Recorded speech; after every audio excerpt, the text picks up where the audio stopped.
A little wobbly under the load, Zarek Mikolas walked off the deck of the Rhodian merchant vessel and onto the dock at Felisarna.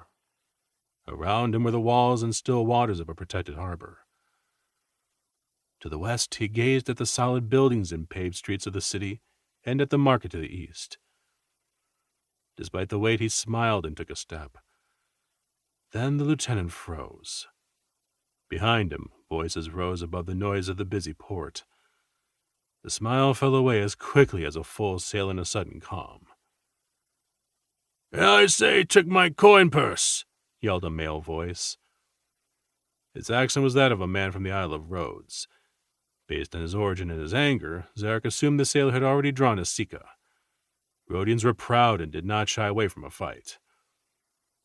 Zarek Mikolas tilted his head back and, without turning to look, called out, "Sergeant McCain, do you require assistance?"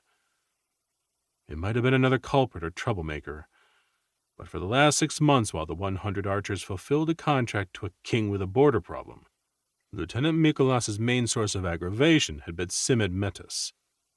Big for his age and stupid for his actual years, the young man pulled a heavy war bow and consistently hit his targets. But he was lazy, liked to pick fights, and had the habit of taking items that didn't belong to him. "Truly a lazy and stupid thief," Zarek grumbled while waiting for an answer. "Third file, draw and stand by," the NCO instructed. 18 long packs smacked the ship's deck. Steel swished from leather sheaths and hatchets scraped from holding rings. Sergeant McCain continued, "Sailor, you have 2 choices. Withdraw your accusation or bleed on your ship's deck." A deep breath from a man, probably the sailor, told the story of the Rhodians' frustration. But the inhalation also informed Lieutenant Mikolas that the sailor would choose not to fight the Cretan archers. Then Sims vomited all over the situation. "I'm not sure I'm prepared to excuse the insult," Simid Metis announced. "My feelings are hurt. I think a silver coin would ease my broken spirit."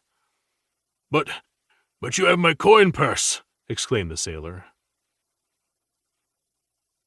Transportation for the mercenary units required buying passage on merchant vessels from other nations. If a crewman was killed in a street fight, that was one issue.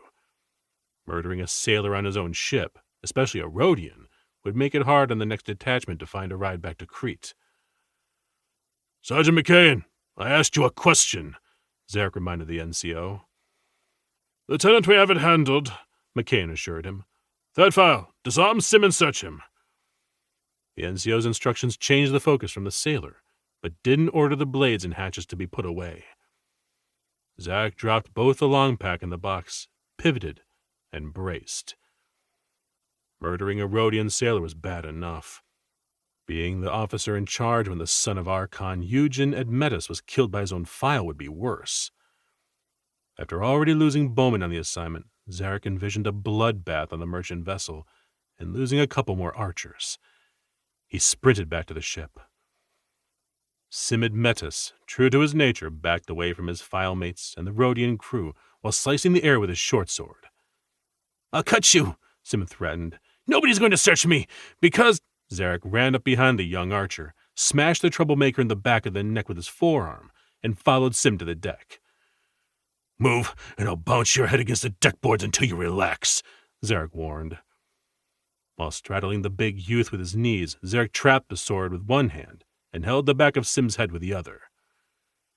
"We're home, and I don't recognize your authority, Lieutenant," Simid Metis declared. "Get off me!" The announcement would have come out with bravado, except the young man spoke into the deck. The slur from lips pressed into the boards lessened the malice. Between the intention of discarding the officer's control, the reality of being pinned to the deck, and the realization that the file was home and no longer had to deal with Sim, the archers laughed. When Sim realized he was the subject of the jest, he hunched his shoulders and arched his back. Lieutenant Mikolas lifted the youth's head and hammered his face into the deck. Stunned and disoriented, Simid Metis relaxed.